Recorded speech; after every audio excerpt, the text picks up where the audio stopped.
Coba deh Anda bayangkan ekonomi global kita ini kayak permainan jengga raksasa gitu. Anda tahu kan, ratusan balok kayu ditumpuk tinggi, terus saling nopang satu sama lain. Iya, permainan yang bikin deg-degan itu kan? Bener banget. Nah, sekarang bayangin ada sebuah konflik besar yang baru aja narik paksa satu balok yang paling krusial di dasar menara itu.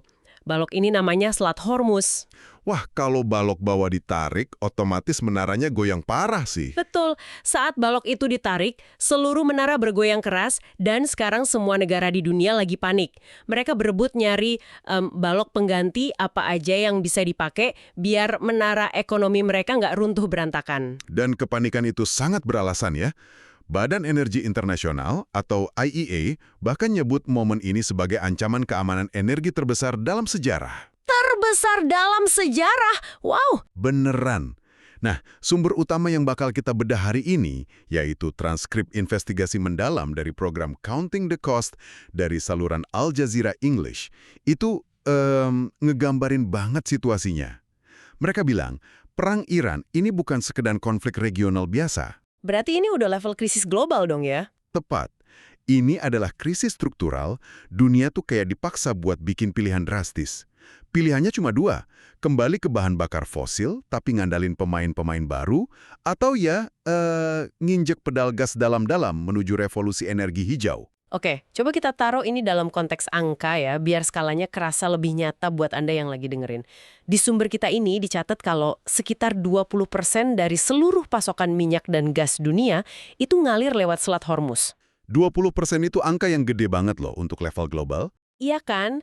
Kehilangan 20% pasokan dunia dalam semalam itu rasanya susah banget dicerna akal sehat. Dampaknya di lapangan tuh sebenarnya kayak gimana sih?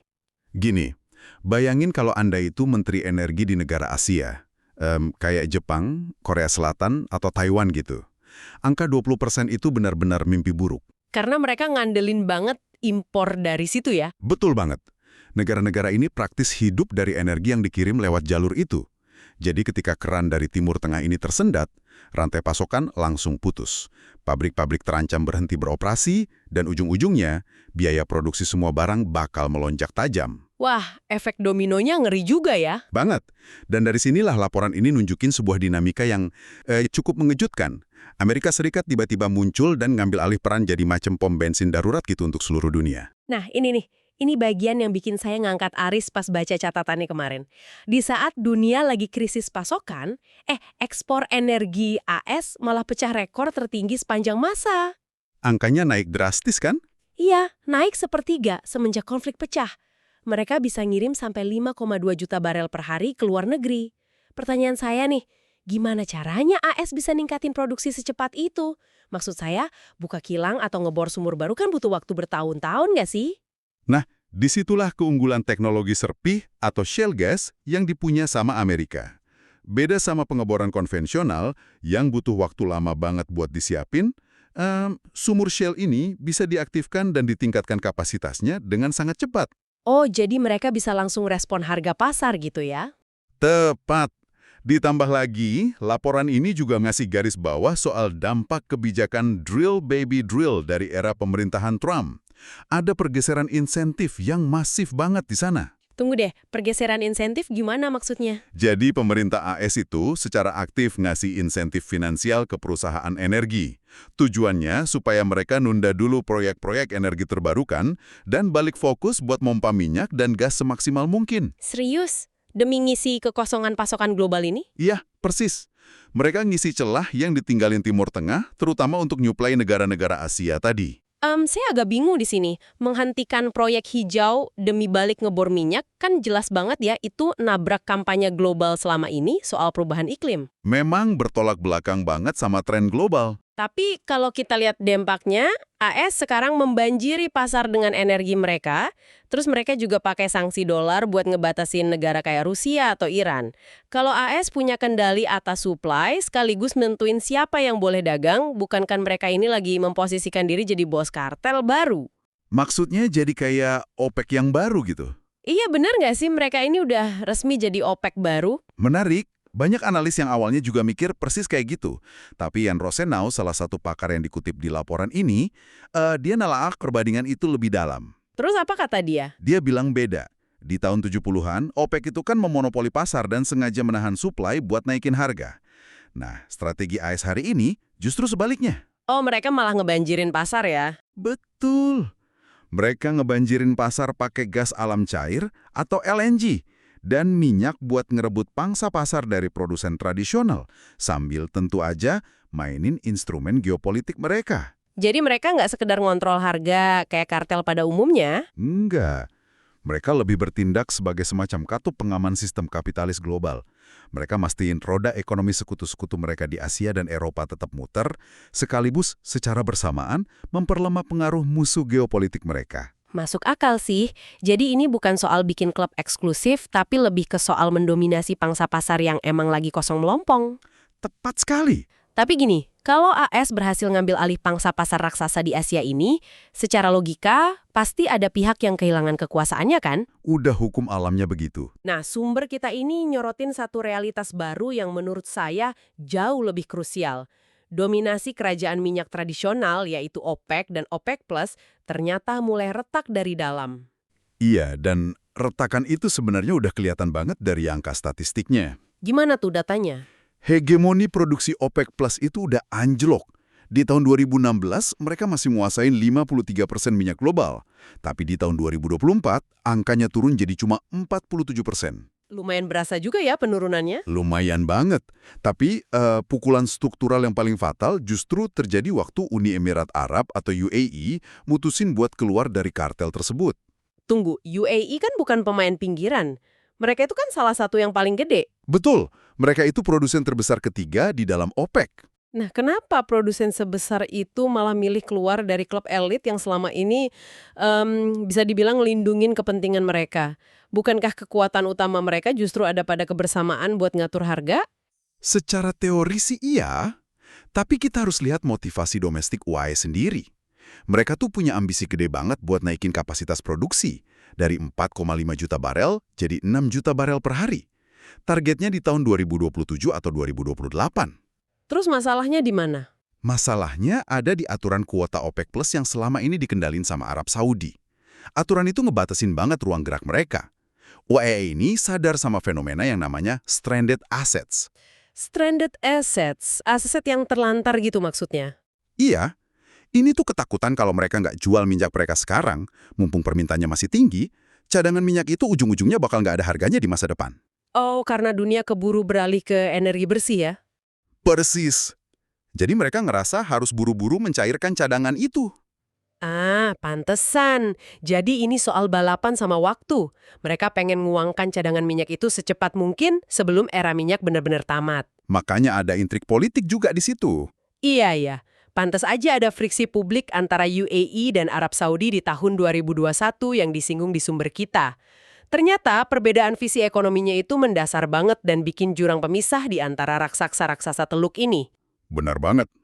Dan perpecahan internal ini muncul di momen yang paling buruk buat OPEC Plus karena ancaman dari luar juga lagi pada bermunculan.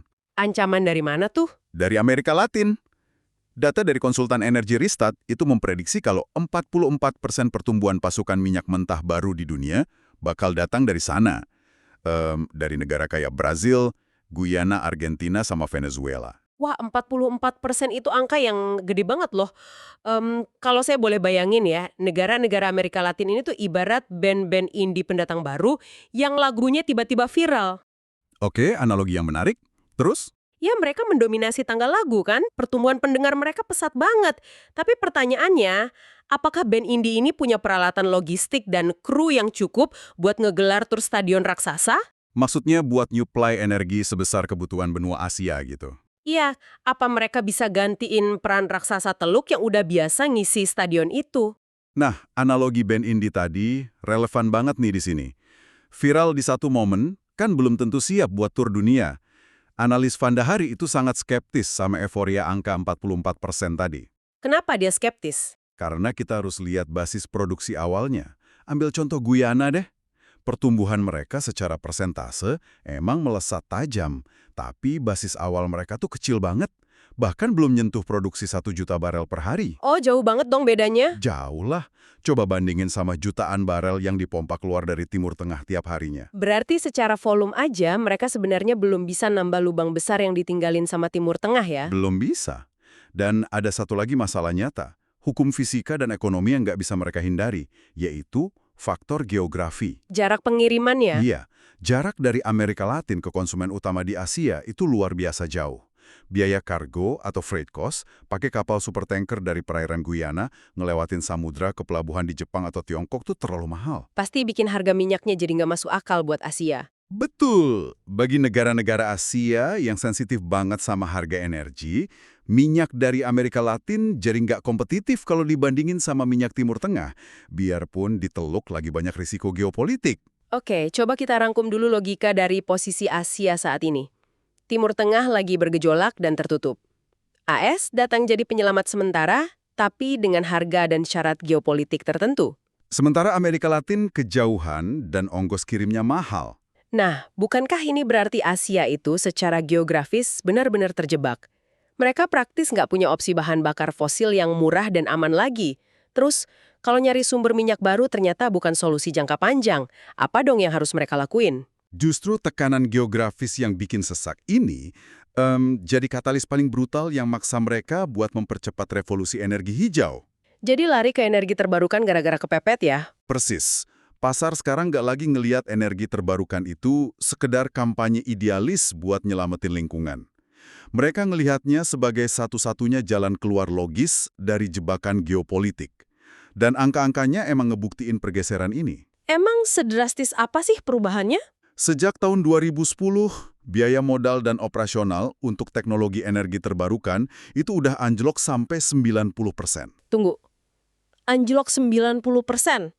Itu angkanya absurd banget sih. Iya, drastis banget emang. Gimana ceritanya teknologi mutakhir macam panel surya atau turbin angin harganya bisa hancur sedrastis itu cuma dalam waktu 1 dekade? Ini karena ada 2 faktor yang kerja barengan. Skala ekonomi dan dominasi manufaktur yang super agresif. Pas pabrik mulai produksi panel surya dalam jumlah miliaran, otomatis biaya per unitnya jatuh kan. Terus, siapa yang ngelakuin produksi massal segila itu? Siapa lagi kalau bukan Tiongkok? Negara ini benar-benar mensubsidi produksi massal mereka habis-habisan. Mereka bisa nekan harga pasar global serendah mungkin, yang ujung-ujungnya bikin energi hijau jauh lebih kompetitif secara ekonomi dibanding bangun pembangkit listrik fosil yang baru. Wah, pantesan ya efeknya kerasa banget di laporan IEA tadi. Tenaga surya itu sekarang diproyeksikan bakal menuhin lebih dari 25% permintaan energi baru dunia di tahun 2025. Iya, dan angka terbarukan secara keseluruhan udah resmi nyalip loh. Nah itu, saya takjub banget baca bagian yang bilang energi terbarukan secara umum udah nyentuh 34%, akhirnya resmi nyalip batu bara yang stagnan di 33% buat total bauran pembangkit listrik global. Betul. Kalau mau lihat contoh nyatanya, kasus di Pakistan ini narik banget. Laporan itu nyatet kalau 10 tahun lalu, Pakistan tuh nyaris nggak punya infrastruktur tenaga surya sama sekali. Benar-benar nol. Terus sekarang, karena mereka ngerasa kecekik sama harga impor bahan bakar fosil, hari ini tenaga surya malah nyumbang lebih dari 20% kapasitas listrik mereka. Dan ini semua kejadian cuma dalam hitungan beberapa tahun aja.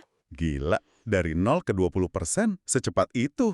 Bukan cuma di pembangkit listrik loh, di sektor transportasi juga kita lihat penjualan mobil listrik atau EV global meroket sampai 75% di bulan Maret tahun ini aja. Lompatan yang emang luar biasa sih. Tapi ada satu gajah raksasa di dalam ruangan yang kayaknya harus kita bahas deh. Soal siapa yang pegang kendali teknologinya ya? Iya dong. Kalau teknologi ini bisa jadi semurah itu gara-gara manufaktur massal Tiongkok, seberapa besar sih sebenarnya kendali mereka atas semua ini? Sumber kita nyebut kalau Tiongkok nguasain 60% pangsa pasar teknologi terbarukan global. Dan mereka juga produksi 70% dari seluruh mobil listrik di dunia, jangan lupa. Nah, 70%? Bukannya itu bahaya banget? Angka itu adalah realitas geopolitik baru kita hari ini. Jan Rosenau di laporan itu nyorotin dinamika ini dengan sangat tajam. Dia bilang, ya transisi ini emang digerakin sama hitung-hitungan ekonomi yang rasional. Tapi itu juga bawa kita ke risiko yang dia sebut sebagai efek yoyo. Efek yoyo? Gimana tuh maksudnya? Gini, kita bisa lihat contohnya pas ada krisis Ukraina di 2022 kemarin. Waktu harga minyak dunia meroket, tiba-tiba semua negara berlomba-lomba mempercepat transisi energi hijau mereka. Karena minyak kemahalan kan? Betul. Tapi, begitu harga minyak perlahan turun dan suplai kembali stabil, banyak banget negara yang tadinya ambisius, tiba-tiba langsung ngerem kebijakan iklim mereka dan balik beli fosil lagi karena harganya lagi murah. Oh, wow. Jadi komitmen hijau ini seringkali cuma setebal dompet negaranya saat itu aja ya? Nggak ada unsur idealisnya sama sekali. Seringkali sih begitu. Ujung-ujungnya balik ke perhitungan ekonomi jangka pendek. Tapi coba jelasin bagian ini deh. Kalau kita asumsikan aja, dunia benar-benar nekan pedal gas abis-habisan buat beralih ke panel surya dan EV hari ini juga. Terus, 60-70% teknologinya ternyata dikuasai sama Tiongkok. Iya. Apakah klaim para politisi soal mencapai kemandirian energi itu beneran nyata? Atau jangan-jangan, kita ini sekedar nuker ketergantungan historis kita dari raja-raja minyak di Timur Tengah, beralih jadi ketergantungan mutlak sama rantai pasokan pabrik di Beijing? Itu pertanyaan kritis yang sangat jeli. Esensinya emang gitu. Anda nggak memutus ketergantungan. Anda cuma mindahin titik kerentanannya aja. Cuma ganti bos doan ya rasanya? Kurang lebih. Anda mungkin nggak lagi deg-degan nungguin kedatangan kapal tanker minyak dari Selat Hormuz tiap bulan. Tapi sekarang Anda tersandar sama ketersediaan komponen baterai, litium, inverter, sama panel surya dari satu kekuatan dominan. Dan Tiongkok pasti sadar banget sama posisi tawar mereka ini. Jelas, Tiongkok sendiri sangat paham soal kerentanan geopolitik semacam ini. Laporan yang kita bahas ini nyatat kalau Beijing itu nggak naif. Di saat mereka mendominasi pasar energi hijau, mereka tetap investasi besar-besaran buat ngamanin cadangan minyak dan gas domestik mereka sendiri. Wah, main dua kaki juga mereka rupanya. Betul.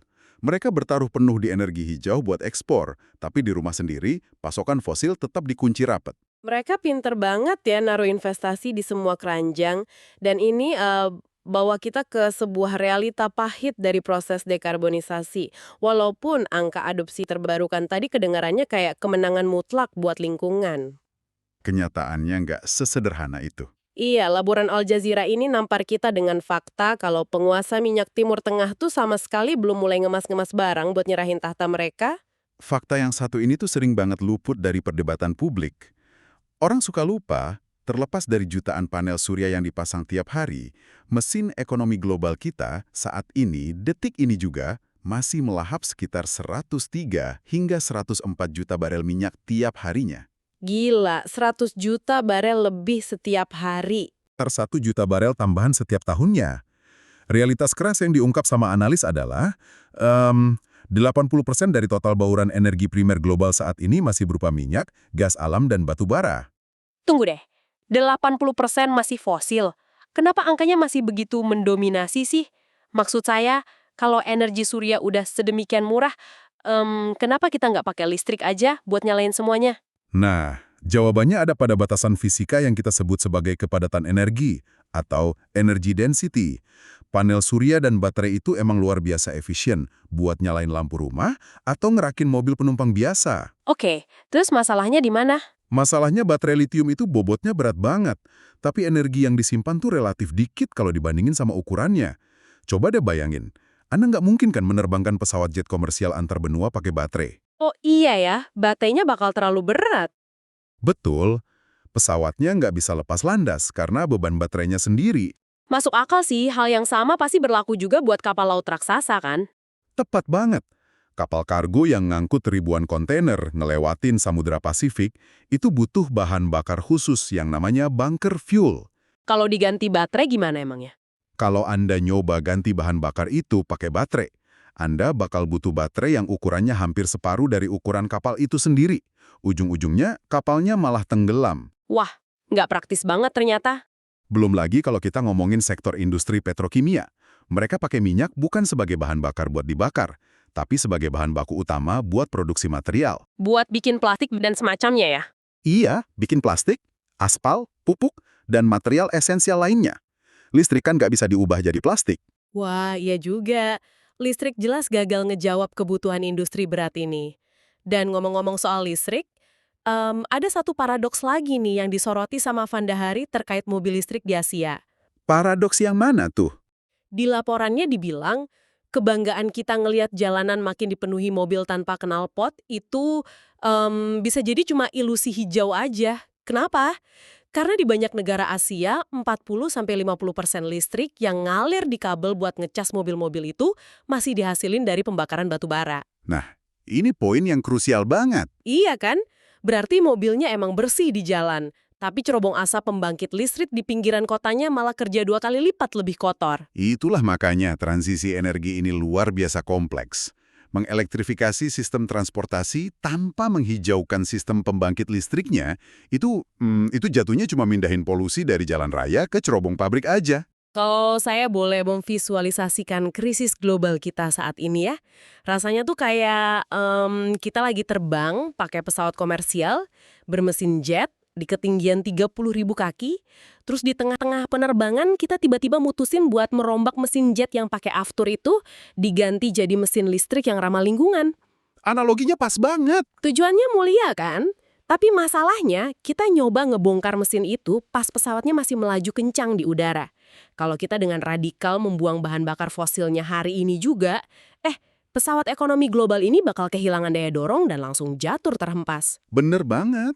Kita ini terikat sama proses transisi yang nuntut waktu sangat panjang dan kesabaran yang ekstrim. Ini jauh ngelewatin siklus janji politik yang biasanya cuma 5 tahunan itu. Terlalu lama ya buat politisi? Iya. Dan yang menarik, pihak yang paling ngerti dan benar-benar manfaatin jeda waktu transisi yang panjang ini, justru ironisnya adalah negara-negara Teluk sendiri. Serius? Emang strategi mereka gimana? Analis ekonomi John Sfakianakis itu merinci strategi brilian mereka di laporan ini. 6 negara GCC atau Dewan Kerjasama Teluk, bareng sama Irak, itu ternyata sekarang masang target tinggi.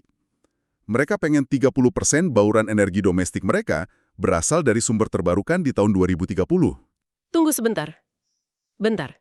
Negara-negara yang selama ini kekayaan dan eksistensinya dibangun di atas lautan minyak, sekarang malah sibuk bangun infrastruktur energi terbarukan di tanah mereka sendiri. Apa motif aslinya nih? Motifnya, dominasi absolut jangka panjang. Mereka sadar kalau kawasan Teluk tuh punya 2 aset yang nyaris tak terbatas. Pertama, hidrokarbon di bawah tanah. Kedua, paparan sinar matahari terik sepanjang tahun di atas tanah. Oh oke. Terus gimana mereka manfaatin dua-duanya? Logikanya simple. Dengan pakai tenaga surya buat nyalain AC dan ngidupin pabrik-pabrik di dalam negeri mereka sendiri, mereka bisa ngirit minyak mereka. Jadi lebih banyak barrel minyak yang bisa diekspor ke luar negeri dengan harga premium. Pinter banget. Jadi suryanya buat konsumsi sendiri, minyaknya buat diduitin keluar. Betul, tapi visi puncak mereka ternyata lebih gila dari itu.